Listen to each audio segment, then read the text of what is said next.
ሰላም ወገኖቼ እንደምን አላችሁ? ደህና ናችሁ? እግዚአብሔር ስሙ ይባረክ። እኔ በጣም ደህና ነኝ። ይሄ ክፍል ሶስተኛው ክፍል ነው። የግሪክ አልፋቤት እየተማርን ነው ያለነው።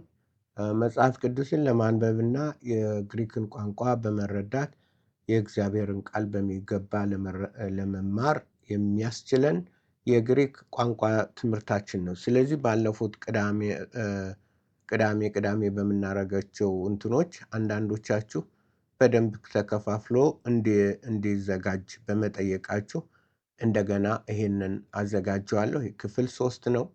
አንድ ይቀረናል ማለት ነው።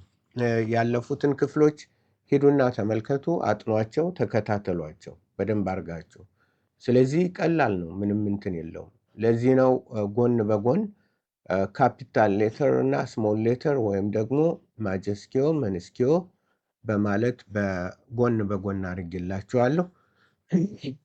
እዚህ ላይ እንግሊዘኛ እንትን ለምትሉ ምንድን በእንግሊዘኛ ትከታተሉም ስላላችሁ ዳያስፖራ ያላችሁ ይህ ይጠቅማችኋል። እዚህ ኢንፎርሜሽን ታገኛላችሁ ማለት ነው። ናው ወደ ፊደሉ እንሄዳለን። ኑ ሲ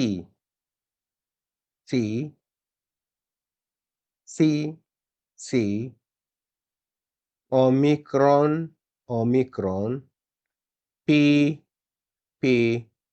ሮው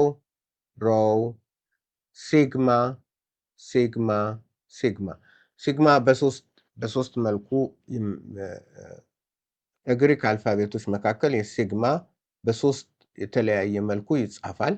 ይሄ መጀመሪያ ለምሳሌ ሲሞን ሲጀመር በዚህ ነው። እችን ነው የምንጽፍ። ሲሞን ጴጥሮስ ምናምን ሲሞን። የሰው ስም ሲሆን በዚህ ይጀምራል።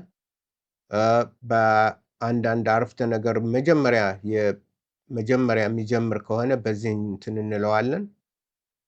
መሀል ላይ ይሄ ነው። መሀል ላይ በቃላት ውስጥ ሲሆን ይሄኛው ይሆናል። ከቃላት መጨረሻ ላይ ብዙውን ጊዜ መጨረሻ የሚመጣው ሲግማ ሎጎስ ሲል ለምሳሌ ይሄ ነው። ይሄ አይደለም፣ ይሄ ነው የሚሆነው ሎጎስ የመጨረሻው።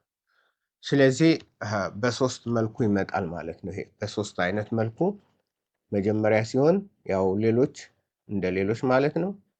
መሀል ላይ ሲሆን ልዩ ያለው ማለት ነው።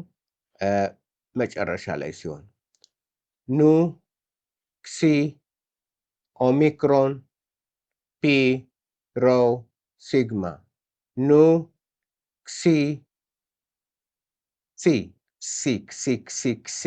ሲ ኦሚክሮን ፒ ሮው ሲግማ ሲ ኦሚክሮን ፒ ሮው ሲግማ።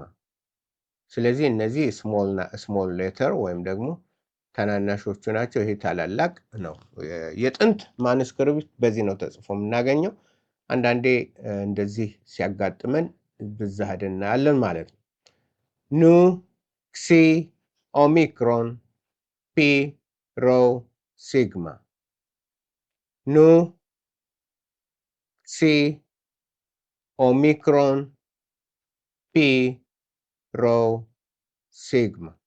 ይሄ ነው እንግዲህ ደጋግማችሁ ትንሹንም ትልቁንም በመጥራት ተለማመዱ።